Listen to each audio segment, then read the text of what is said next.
messing up my video. Alright, so we gotta have popcorn. Well, I'm the only one that really. I love popcorn.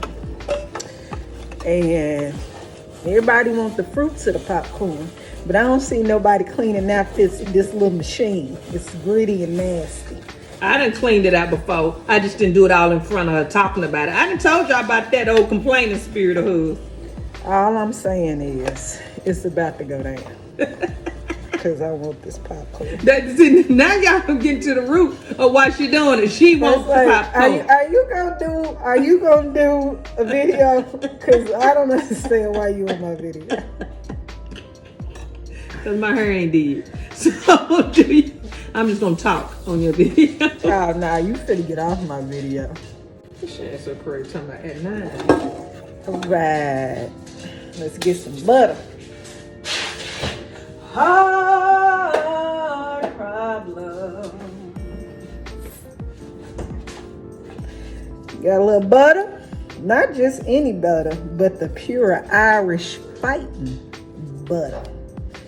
This is really what gets us going for the podcast.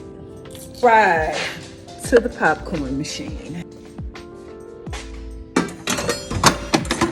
It ain't no telling how this finna go down, so I'm finna stop this video.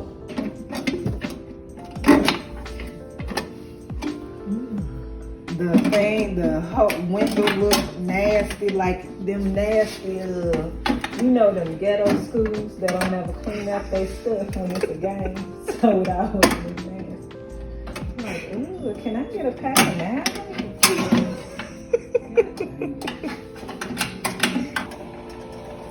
You gotta wait till it melts. I ain't got my lips melting up. I can't do no podcast with my lips all bubbly. You know what? She said it was for the kids, but the only person that be eating it, I mean religiously every day. First of all, your ratchet grandchildren don't even want to eat popcorn because I'm not their daddy. So guess what? I don't need them to eat my popcorn. I eat on my own. It's only because their daddy had brought them their popcorn that day. They're just loyal. They don't eat nothing. They don't want nothing. They want it after when their dad ain't here. We only got 15 minutes. Hold on, let me set my phone. Can you get your phone off of there? Because it be tearing up the sound. Because it be over there vibrate. Because you got 15 million friends. You a part of 36 groups. I got it on mute. So messy. I got a whole messy family. Those children.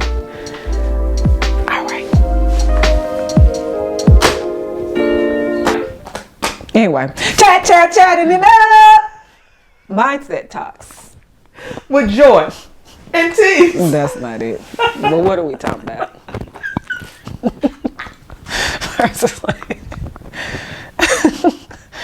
Well, I just think it's about this whole quarter. It's not going to change. This whole quarter, we are attacking fear. So we got some things coming up. I thought it was neat. Just got back from St. Louis, Missouri. I traveled by myself. I can't lie. I was scared. Why were you scared? Because you like, we live in the country, y'all. So these people, before I came in town, they didn't believe in locking doors if they closed it. And it's just like, so, y'all had a mindset that the world is the country, but it ain't. And where I'm from, you better be ready. You don't know what's going to happen. Hey, somebody could jump out in front of your car with a windshield wiper where I'm from.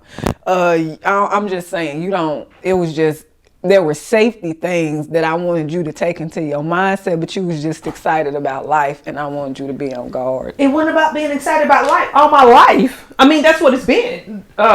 We didn't lock doors. I mean, come on. You have to get past my dog first. I wish you would.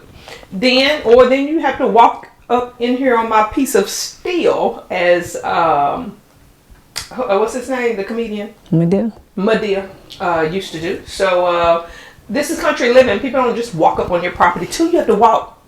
My driveway is like what? I can't even tell you how far it is, but it's a nice little piece up from the house. So we would know you were here. The donkey would tell us. Well, it's true. What does she do? Does she bark? She does that thing where she starts blowing and she starts running around. Who gonna hear that? She run around, she be kicking. And when she get to kicking, it gets the dog excited. And all my alarms go into play. The little protectors come out and do what they're supposed to do. Ask the man who tried to walk in here and when they was moving the... I get Lola, but the donkey? What? She don't even have a tail. The dog... Oh, I can't get into that story on camera of how she lost her tail. But she uses everything else. She don't worry about what she don't have. She uses her feet and she just run around and she gets our attention. And she makes noises. Oh, my bad. But anyway, one of the things I wanted us to really, really dig into when it comes to fear was that, guys, I was in a Bible study and I didn't get a chance to finish it. But it's 2 Timothy. And it's talking about the gospel of the kingdom. I have never heard it phrased that way. Have you ever heard that? The gospel of the kingdom? Yes. Oh. Well, I ain't heard it phrased that way. Where you hear that? On them church videos I was watching. And that's probably why, because didn't that book, I think I even got this book from you. No, you got that from Pastor. Oh, from Pastor? Okay, well, their minds are a lot alike, guys. I'm one of those church members who usually the last one to know. I don't get it right off. They study to just be studying. That's rude. It's true, but I don't get it like that. I have to study a lot harder when it comes to the Word of God, but I really want it, so I'll go find it. But I found that book, and it was talking about the gospel of the kingdom and what the answer should be. And guys, the times look so much like what we're going through, because when I looked it up, they had false prophets. That's Ivy. They had lawlessness abounding.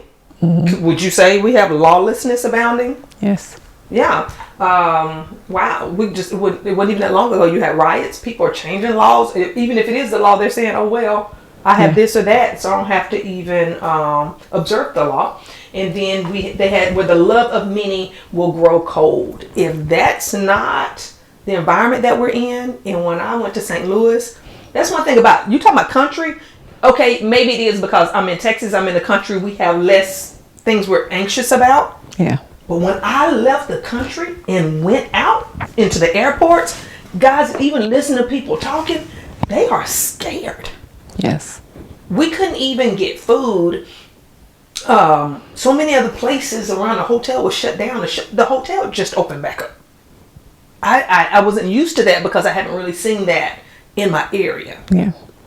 But I was like, what other things are people shutting down, or people not coming? They're scared to come out. They're paralyzed. What other things are going on, because all of this is going on around them.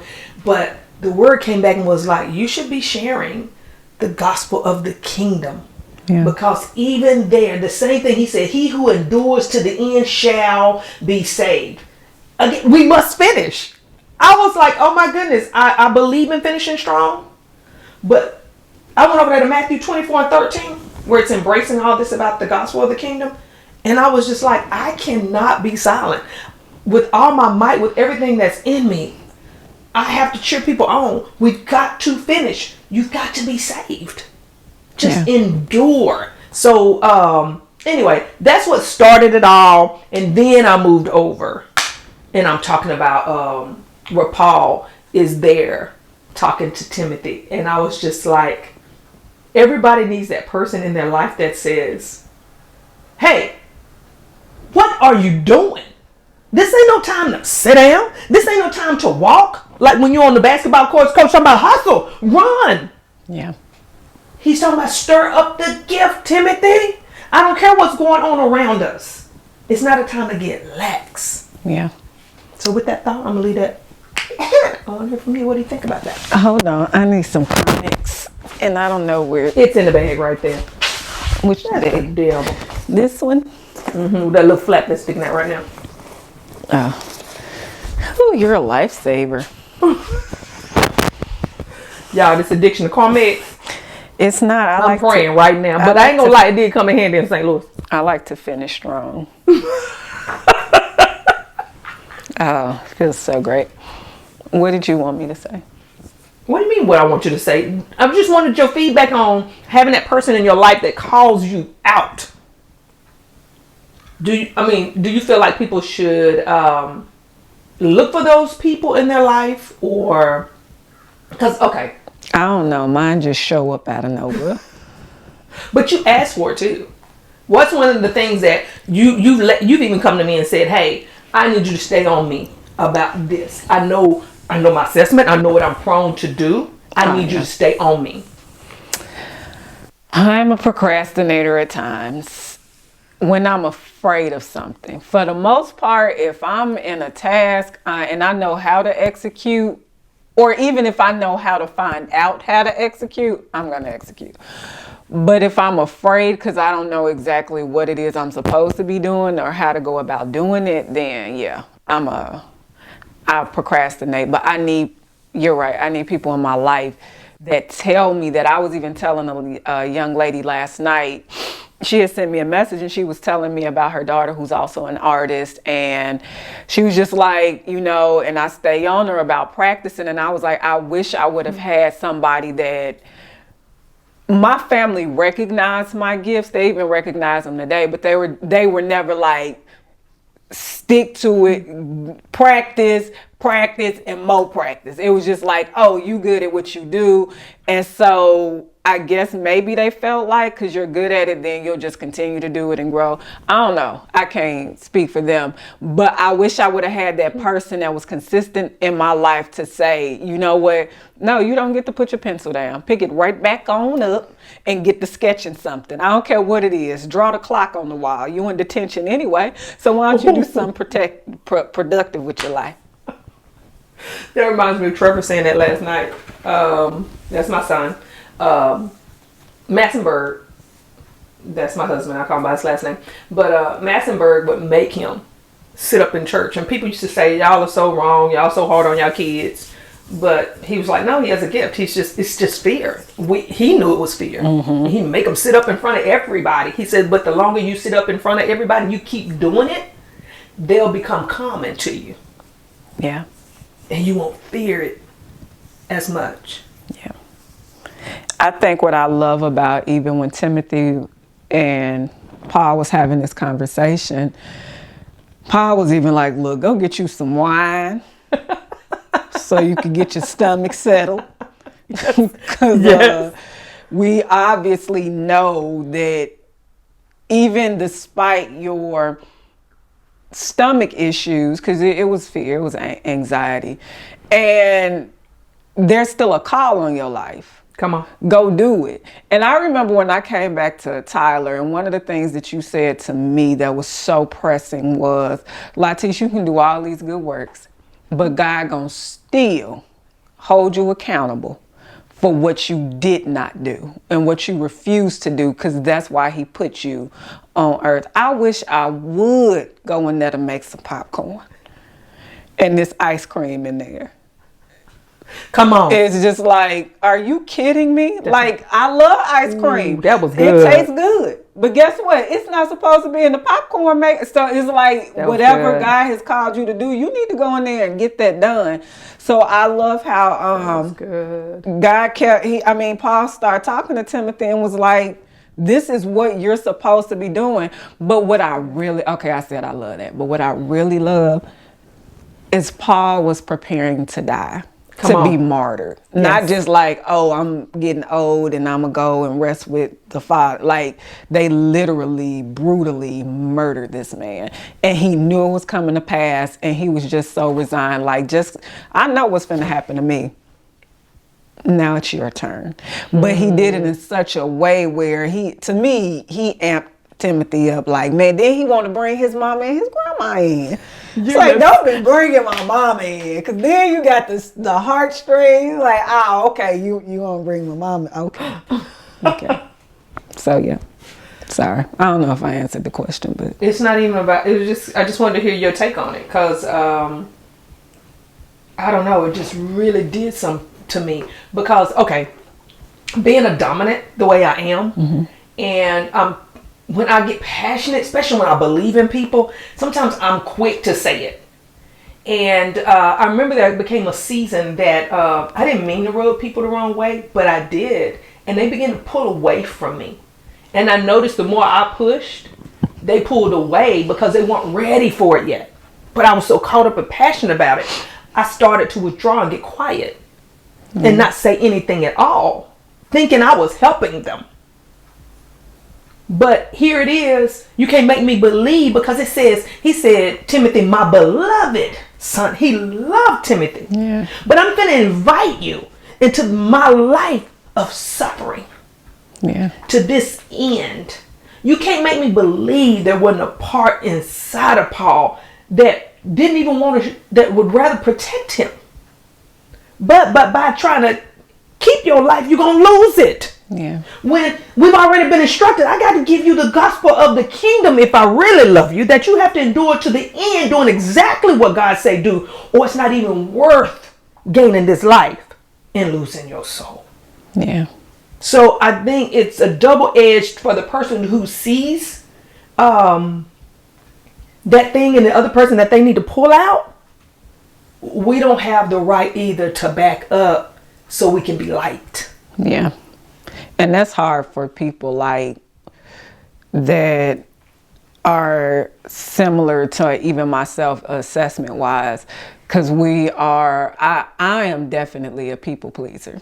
I don't like that about myself per se, and I'm learning how to alter that, because sometimes being a people pleaser is necessary, but a lot of times it's not, because it keeps you from doing what you're supposed to do. So I think that it's really hard to pick up and say, oh, you know, I'm gonna do this. But it put me in the mindset of when my goddaughter was I don't like whooping kids, y'all. I just don't like doing it. I know the words say don't spare the rod. I know it tells us that we supposed to raise them up, but it's got to be a last resort.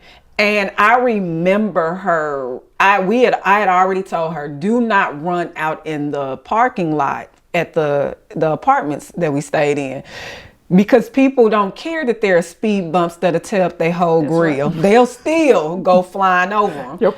And all I saw was her about to run out into the street, and then her and the car just speeding past. And in that time frame, I thought that she was gonna die. That my mind immediately went to funeral arrangements and what was gonna be put on her headstone. And like that thought provoked my action, and I grabbed her, and I probably could have grabbed her arm out of, I didn't, but that's how hard I grabbed it, because I knew that if she would have gotten hit though, that would have been her life. But it wouldn't even been the life losing, because she wouldn't have known if she died immediately. It was the fact that she couldn't possibly have not lost her life, but to be in that agonizing pain is a lot. But it's like, which pain do you want? The most productive pain or the least productive pain? Because in life, we're going to go through pain. That's good. And it's like, I would have rather grabbed her the way that I did, because I had groceries too in one hand. So I had to grab her the way that I did. And her just be hurt a little bit. She was more in shock than she was anything else. Gotcha. Than for her to be hit and dead, and then her life, because I'm not the only person that love her. It was going to affect a whole bunch of other people if she died. So I was like, oh yeah, let me go ahead and take this latter pain. And I wanted to whoop her, but it was traumatic for both of us. And I was just like, Lord, I can't do it. But I'm hoping that this was dramatic enough, and it was, because it never happened again, to where I don't have to deal with that part. But sometimes we have to get over our own emotions and our own feelings and allow God to do what He's gonna do. Because in this life, it's not perfect. We live in a fallen world. We're going to get hurt. It's just like, how do you want to get hurt? Come on. So you just had to be a little bit more forceful than usual, right? Yes. Somebody needs to catch on fire. Yeah, I know I shocked y'all right then. But that's what we need right now. We need to shake it up. That's what Paul came out of. Stir up the gift. Yes. Sometimes you got to get radical to be heard. We too quiet around here. Yeah. So at the end of the day, at the end of this podcast, what is one takeaway you want people to have?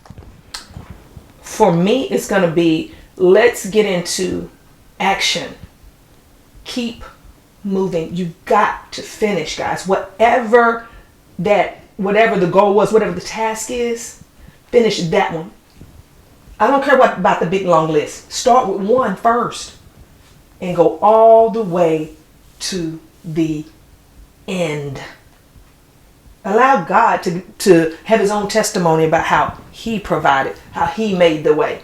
But shrinking back in the corner and doing nothing, it's not acceptable. Yeah. So what's up? My turn.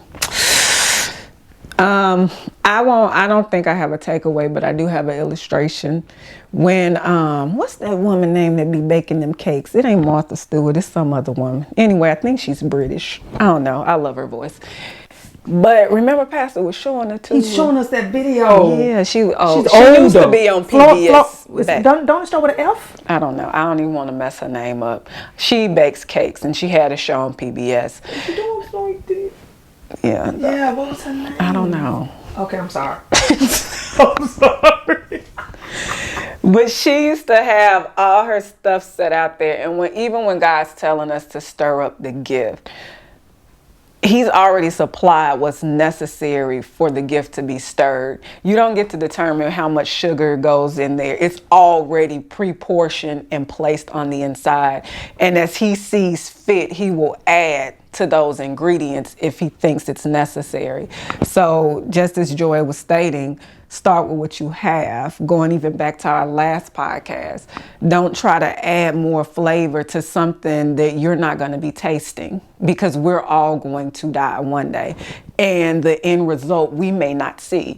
But for that next generation, don't take from their nourishment just because we want to be comfortable and settled in the things that we're doing. Take that and run with it. Yeah, you better take that and run with it. That's a wrap, guys. We'll see you back here next week for Mindset Talks with Joy and T. Chop, chop, chopping it up. Is it chopping or chatting? Chat. Yo, babe.